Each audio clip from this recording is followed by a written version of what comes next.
속도와 가속도. 이번에는 두 문제. 3번은 지면에서 40m/s 요곳의 속도로 지면과 수직으로 쏘아 올린 물체라고 되어 있죠. 위로 던진 거예요. 지난 영상에서 풀었던 문제는 수직선, 보통 가로를 생각했죠. 왼쪽 오른쪽으로 움직이는 걸 얘기하는 건데 요거는 위아래로 움직이는 거에 대한 얘기고, 네 번째는 이 그래프가 두 가지 종류가 있는데 지금 이 문제처럼 위치 그래프가 주어지는 경우가 있고 속도 그래프가 주어지는 경우가 있어요. 속도 그래프가 주어지는 건 조금 더 쉬운데 위치 그래프가 주어지는 경우가 조금 더 어려운 것 같아서 위치 그래프가 주어져 있는 문제를 한번 가지고 와봤어. 기억, 니은, 디귿, 리을 중에서 참, 거짓을 찾는 문제예요. 4번부터 먼저 풀어볼게요. 이 그래프가 일단은 첫 번째로는 확실히 해둬야 되는 게 뭐냐면 이거는 위치 그래프구나. 왜? 그렇게 써져 있으니까. 위치 그래프. 두 번째는 여기서 이제 기억, 니은, 디귿, 리을에서 물어보는 것들이 있는데 이게 위치에 대한 문제인지 아니면 속도에 대한 문제인지 이 두 가지를 구분해서 문제를 풀어줘야 돼요. 참고로 기억계의 운동 방향이 반대다. T는 A와 T는 C에서 운동 방향이 서로 반대다. 이거는 뭐에 대한 문제예요? 이거는 속도에 대한 문제인 거예요. 니은 T는 B에서 속도는 0이다. 당연히 속도에 대한 문제죠. 이것도 속도에 대한 문제죠. 점 D에서 점 P는 운동 방향을 바꾸면 똑같은 얘기죠. 역시 그것도 속도에 대한 문제예요. 이거는 원점을 한번 지난다라고 되어 있죠. 이거는 위치에 대한 문제인 거예요. 요렇게 어떤 거는 속도에 대한 문제가 있고 어떤 건 위치에 대한 문제가 있습니다. 그래프 자체가 위치에 대한 그래프로 주어져 있는데도 불구하고 속도에 대해서 물어보는 게 훨씬 더 많죠. 그럼 이제 속도 그래프가 아닌데 이걸 가지고 어떻게 속도 그래프로 생각하는 거냐. 위치 그래프에서 속도 그래프를 찾는 거는 그래프 자체를 그리는 건 조금 어려울 수도 있는데 여긴 주로 이제 전체적으로 그래프를 그리라는 얘기가 아니고 한 점 이런 점들에 대해서 속도를 묻는 거기 때문에 뭘 하면 되느냐면 접선의 기울기를 구하면 돼요. 접선의 기울기. 위치를 미분한 게 속도죠. 미분하면 뭐가 만들어져요? 도함수. 도함수를 통해서 뭘 할 수 있어? 접선의 기울기를 구할 수가 있는 거라고요. 접선의 기울기가 미분계수란 말과 똑같은 거고 미분계수가 위치에 대해서는 속도가 된다라는 얘기예요. 그러니까 위치에 대한 그래프가 주어져 있고 기억, 니은, 디귿처럼 속도에 대해서 무엇인가를 물어볼 때 운동 방향 이런 것들은 전부 다 속도랑 관련되어 있는 것들이야. 물어봤을 때 뭘 생각하면 조금 더 쉬울 수 있느냐. 접선의 기울기를 생각하면 조금 더 쉽게 풀이를 할 수가 있다고요. 자, T는 A에서의 접선의 기울기는 이렇게 생겼죠. 빨간색으로 표시해 볼까요? 요렇게요. 아무리 봐도 음수죠. 그죠? 음수죠. T는 A에서의 운동 방향은 음수예요. 그러니까 왼쪽으로 가고 있는 거라고요. C에서의 운동 방향은 여기죠, 요점. 접선을 이렇게 그릴 수도 있을 것 같고, 아니면 이렇게나 이렇게 그릴 수도 있을 텐데, 어쨌든 사람에 따라 약간씩은 다를 수 있으나, 기본적으로는 다 양수라고 볼 수 있죠. 그러니까 운동 방향이 반대다? 맞죠. T는 B에서 속도가 0이다. 속도 뭘 구하면 된다고요? 접선의 기울기를 구하면 된다고요. B는 웬만큼 보더라도 극소 같죠. 당연히 가로직선의 접선이 만들어지겠죠. 그래서 속도가 0이다. 맞죠. T는 D 여긴데 운동 방향을 바꾼다. 운동 방향을 바꾼다는 지난 영상에서 배웠는데 주로 어떻게 문제 푼다 그랬어? 운동 방향을 바꾼다라고 하면 속도가 0이 되는 건가? 요거를 먼저 확인하면 된다라고 했었죠. 또는 그래프에서 요거 보통 극값하고 연결된다라고 했어요. 극값.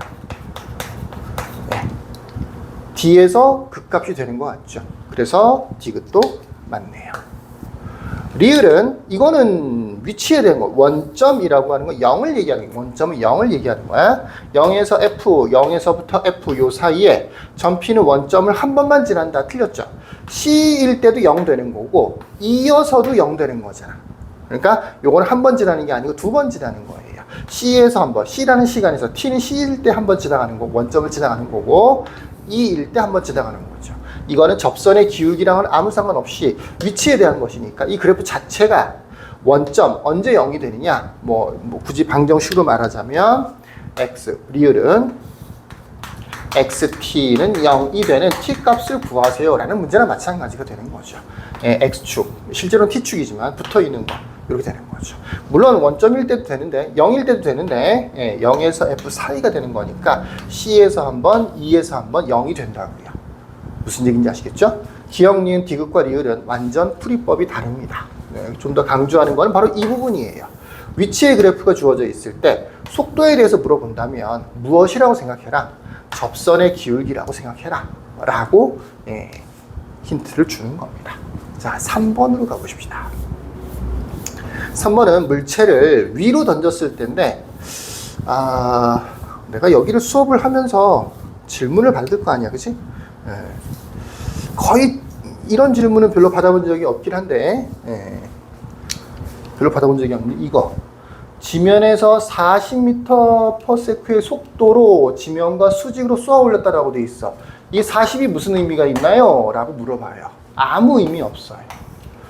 처음에 40m의 속도로 지면과 수직으로 쏘아 올린다라고 되어 있을 때 처음에 나와 있는 40m 요거는 아무 의미가 없어. 언제는? 식이 주어져 있을 때는. 이 시간에 다 들어있어. 이 시간에 다 들어있어. 그러니까 요거는 신경 안 써도 돼요. 어떤 의미에서 식에 들어있다는 얘기냐면 이게 위치죠. 위치라고 돼 있어요. 정확하게 높이라고 돼 있는데 높이와 위치가 같은 의미예요. 위치를 높이로 표현을 하는 거예요. x는 뭐라고 돼 있냐면 40t-5t 제곱이라고 돼 있고 속도를 구해보면 40-10t가 돼요.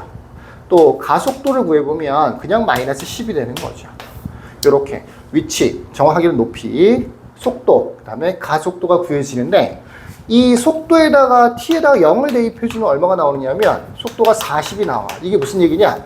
t가 0일 때, 그러니까 던지는 순간을 얘기하는 거야. t가 0은 처음을 얘기하는 처음. 그게 이거예요. 40m의 속도로 던졌다라고 하는 부분이야. 여기요.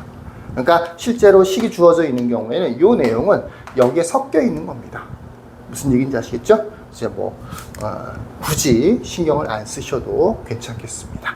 자, 물체를 위로 던졌을 때 자주 나오는 표현들 몇 개를 보면 최고 높이라고 하는 표현이 하나 나오고요. 그 다음에 여기 지면에 떨어진다라고 하는 표현이 하나 나와요. 최고 높이, 지면에 떨어진다. 최고 높이와 지면에 떨어진다. 상황을 잠깐만 볼까요? 이게 땅이야. 이 지면이야, 지면. 여기 공이 있었던 거야. 공을 위로 던져. 그럼 상식적으로 똑바로 위로 던졌어. 그럼 올라가겠죠. 어느 순간 되면 힘이 다해서 떨어지겠죠. 이렇게요. 이렇게 떨어지는 겁니다. 얘는 처음에는 40 속도로 지면과 수직으로 쏘아올린 물체의 t초의 높이라고 되어 있는데 처음은 여기 있었던 거고 이렇게 올라가다가 어느 순간 되면 꺾여서 내려오겠죠. 이게 운동 과정이에요. 바로 요 지점. 요 지점이 최고 높이겠죠. 특징은 속도가 바뀐다. 정확하게는 속도의 부호가 바뀐다.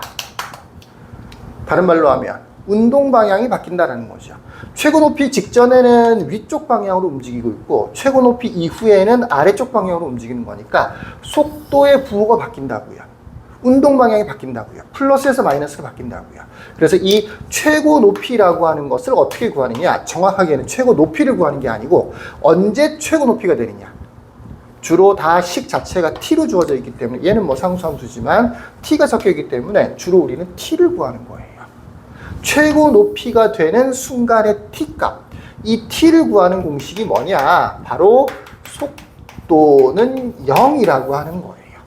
최고 높이를 구하는 공식. 속도는 0이다. 정확하게 최고 높이를 구하는 게 아니고 최고 높이가 되는 순간, 최고 높이가 되는 시간을 구하는 공식이죠. 속도를 0이라고 한다. 이 속도를 0이라고 하면 그럼 뭐가 되는 거야? t는 4가 되는 거잖아. 그러니까 t가 4일 때 최고 높이가 되는구나를 알 수가 있죠. 최고 높이 자체를 구하세요라고 하면 t는 4를 여기다 대입해주면 되는 거고 그럼 높이가 나올 거 아니야. 또는 가속도를 구하세요라고 하면 여기다 대입해주면 되는 거야. 속도를 구하라고 하진 않겠죠. 속도는 0이라는 게 거의 공식이니까.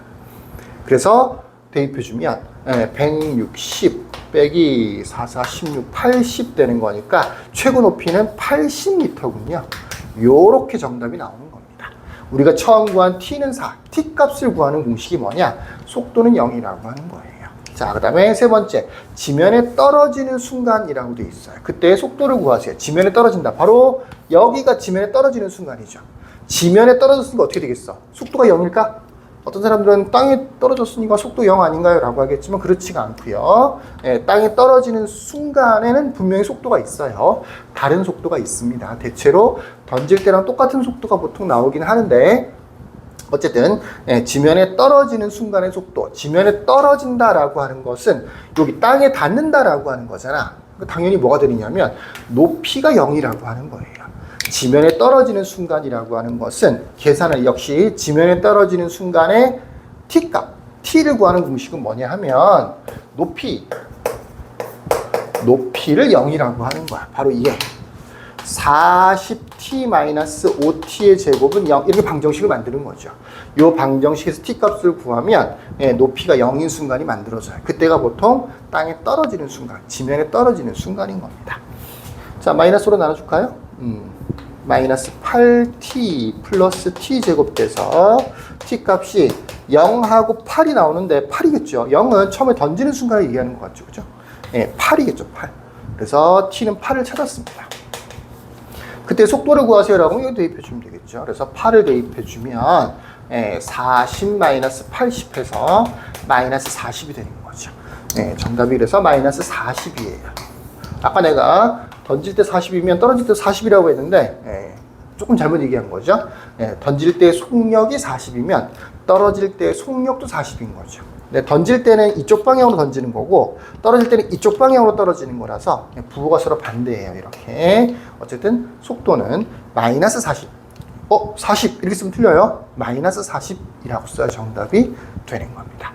자, 물체를 위로 던졌을 때 자주 나오는 표현 최고 높이, 그 다음에 지면에 떨어진다라고 하는 표현. 최고 높이는 속도를 0이라고 해서 시간을 구할 수 있고, 그 다음에 지면에 떨어진다라고 하는 것도 높이를 0이라고 하면 시간을 구할 수 있습니다. 그 시간을 다시 필요한 식에 대입해주면 구하고자 하는 수치를 구할 수 있게 됩니다. 자, 여기까지. 끝.